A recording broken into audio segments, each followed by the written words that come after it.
Pertama, apa sih bedanya orang baik dengan orang jahat? Hmm. Kasih tahu saya, ada yang tahu nggak apa bedanya orang baik sama orang jahat? Aku tahu mbak. Apa? Kalau orang baik seperti aku, kalau orang jahat sih kayak sampean. Oke, terima kasih informasinya. Takut cakepmu terus enggak? Sebenarnya orang jahat Mustika ah ngomong, giliran Anda ngomong, Bang Mustika. Apa? Oh, kirain ini Miss Yuni mau ngomongin bukan, ini. saya nanya nih, apa sih perbedaan atau persamaan orang baik sama orang jahat? Kalau nggak ada orang baik, nggak ada orang jahat. Keren. Oke, Mustika. Kalau perbedaannya, kalau orang baik biasanya nggak kelihatan jahatnya. Kalau orang jahat, Kayak agensi. kelihatan baiknya. Oke, terus Mboe? Enggak, maksudnya gini, kalau saya nggak bisa menilai orang baik atau enggak, tapi bisa merasakan. Tidak, Dulu saya kan. tidak perlu terlalu panjang. Saya cuma Mbak Mustika itu sebentar. Saya cuma nanya jahat. persamaan orang baik sama orang jahat. Persamaannya sama-sama manusia. Oke, Mbok.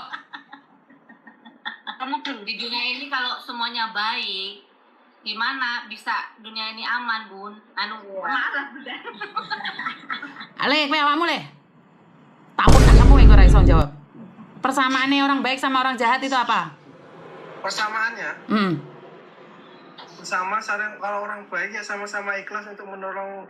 Persamaan orang jahat dengan orang baik tak keruwes enggak ya? Pertanyaannya apa, jawabannya apa? Baik, saya tuh mbak iki anak aku lagi angel turu iki lho. Alah, alasan. Ayo Jupri apa? Jawab netizen, tolong netizen jawab. Jupri. Enggak.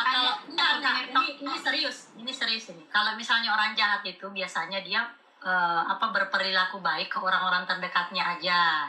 Biasanya tuh, tapi Tidak. Orang baik dan orang jahat sama-sama orang yang pernah disakiti, tetapi mereka mengeluarkannya dengan cara yang berbeda. Orang baik pernah disakiti, orang jahat pernah disakiti. Kenapa? Mereka berawal dari baik, tapi karena mereka disakiti, mereka outputnya berbeda. Ngerti? Kenapa saya bilang membahas tentang Gatot Kaca? Outputnya Gatot Kaca dulu itu jahat. Semua orang itu memusuhi dia. Dia sampai nggak makan seminggu, sampai kecewa sehancur-hancurnya. Tetapi output dia, setelah dia mengalami kejahatan itu, dia tidak ingin orang lain merasakan seperti dia. Karena itu dia membuka lapangan tempat makan gratis. Oke? Tetapi jika orang jahat itu sama-sama juga disakiti, sama-sama juga trauma. Apa yang dia keluarkan? Agar kamu merasakan hal yang sama seperti saya. Itu beda persamaannya. Jadi mereka itu sama-sama disakitin, ditraumain sama masa lalu. Tetapi bagaimana kita mengeluarkan rasa sakit itu? Kalau kita baik, maka kita tidak ingin orang lain merasakan. Tetapi jika kita jahat, saya ingin orang lain sama merasakan sakitnya seperti saya. Saya 10 tahun yang lalu itu nggak makan, ngapain saya kasih ke makan kamu? Itulah persamaan orang baik dan orang jahat, sama-sama disakiti. Jadi jawaban kalian untuk sementara tidak lolos. Karena itu hadiah ini saya cancel dulu ya teman-teman. Seperti itu. Ada apa weh? Sampean kan ngomong iki gak ono nang kontrak. Kok sampean mau misal ngomongnya ono hadiah sing gede, aku bakalan jawab koyo ngono. Kok kamu dhisik nang hadiahe? Mulai ndek jembere ora kok awakmu ate njuk dhuwit. Mulia ndek jember le. Alah duitnya oke deh. Dan satu lagi, adik saya ini. Adik saya itu hampir kena toksit. Dimana orang menyakiti saya karena saya buka agent buat anak saya. Dia tuh trauma loh. Dia bilang, kenapa saya harus menolong orang Indonesia, Miss? Mbak, kenapa? Kamu aja yang nyata-nyata menolong orang, kamu disakiti oleh orang-orang itu. Kamu yang mendirikan penggiat itu, kamu aja dicotek dari penggiat itu. Jadi sama. Terus saya bilang, Dek, dicutik dan tidaknya itu hak mereka. Yang penting kita tidak pernah berubah. Leres napa mboten? terus. Jadi Jupri, kamu paham apa Jupri? Leres saja kamu. Leres.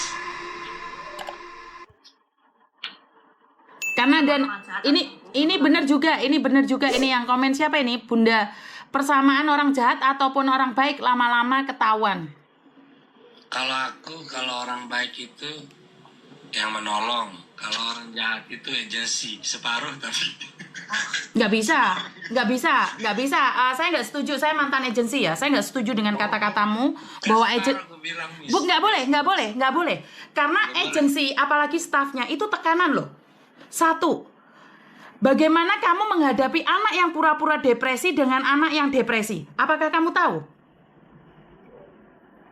Ayo, pertanyaan saya. Saya pernah menghadapi anak Filipina ya. Itu di rumah saya. Ini kalau anak itu pernah tinggal sama saya. Dia itu macak gendeng, meleot-leot. Mbak Cikra, bantu saya dong. Tapi, sorry, bahasanya Inggris. Dia nangis kejer-kejer. Dia bilang depresi. Di rumah Makau ini kalau anak-anak itu. Ini saya takutnya ada orang baper gitu loh. Saya sekarang klarifikasinya agak jelas ya. Di Makau. Tak kaplok untune protol. Tak kaplok. Kenapa dia depresi gendeng? Bisa ngambil giginya yang jatuh. Ayo, kalau orang gendeng itu memangnya inget dia punya gigi pasangan atau tidak? Enggak.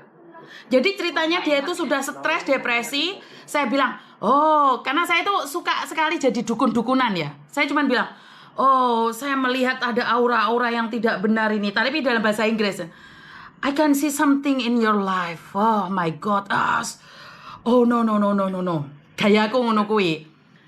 If you really, you will take out all your clothes. Dilepas, Mbok, klambine, Mbok. Dilepasin semua bajunya. Akhirnya apa? Anak ini nggak gendeng. Karena kalau anak gendeng nggak mungkin dia tahu apa yang saya sampaikan. Ya kuwi gak sengaja tak kaplok. Lah kok padahal kan ya mari tak gerujuk gitu. Paham nggak maksud saya? Maksud saya itu kan kamu tadi ngeblank. Tapi kenapa kamu itu turun ke bawah ambil giginya, kan nggak tahu kalau dia ambil gigi. Jadi dia pasang lagi giginya. Terus saya tak. Giliran ngomong agensi diem deh. Terus saya itu baru tahu. Benar Mas Jupri, yang diomongkan Mbak emang benar. Mungkin sifat dari seorang TKI atau TKW itu bakalan yang lebih tahu itu seorang agensi. Sama halnya sekarang aku ya. Di sini kan udah kayak istilahnya mungkin kelihatan sombong, udah kayak bos, udah punya, karena udah perusahaan sendiri memperkerjakan orang. Dan aku bisa tahu sifat-sifatnya anak-anak PM yang di sini tuh itu karena sekarang sistemnya di sini kan anggap aja agensi ya. Di situ tuh baru tahu kayak tentang pergajian, tentang hukum, gimana pekerjaan di Jepang mungkin ya kan nggak sama dengan Taiwan atau Hong Kong atau gimana ya. Orang-orang di sini tuh pakai kekerasan ngajarinnya, kebanyakan mukul kepala yang atau apa, dan itu udah biasa di sini. Nah sebelumnya orang-orang yang ada di Indonesia di LPK itu, lembaga tenaga kerja itu, mereka nggak diajarkan tentang budaya pekerjaannya di Jepang. Kalau kerja di proyek atau di gemba itu biasanya memang kasar-kasar permainannya orang-orang sini. Cuman itu untuk mendidik mereka biar mereka tidak melakukan kesalahan yang sama. Lah kebanyakan anak-anak yang di sini itu mereka tuh belum bisa paham bahasa, belum tahu tata adat di Jepang, tata krama. Seharusnya kalau orang Indonesia terkenal dengan budaya sopan santunnya, itu kadang ada yang seenaknya sendiri, ada yang gini-gitunya sendiri.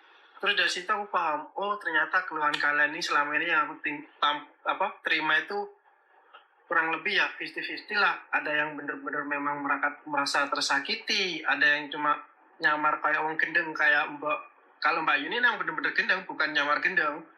Ada yang seperti itu juga. Nah, kebanyakan itu akhirnya sekarang jadi malas sendiri, kayak sebagai agensi itu, kayak ngurus-ngurusin seperti itu. Padahal kita udah berusaha, tapi namanya maaf ya, kayak mungkin Indonesia yang sumber dayanya rendah atau gimana, nggak tahu yang itulah. Makanya saya sendiri kenapa jadi lebih memilih jadi tenaga kerja Indonesia ke luar negeri, karena udah nggak suka dengan sistem negara sendiri yang kebanyakan banyak panggung sandiwaranya gitu loh. Paham ya Mas Jupri ya? Nyampe di sini nggak bisa menghakimi agent atau PT, nggak bisa. Karena kamu tidak terlibat di dalamnya. Karena satu, itu ada anak yang benar-benar bekerja, tetapi majikannya tidak baik. Ada anak yang pekerjaannya main-main, majikannya baik. Ini ada loh ya. Kalau kalian, kenapa sih saya selalu bilang kalau kalian ingin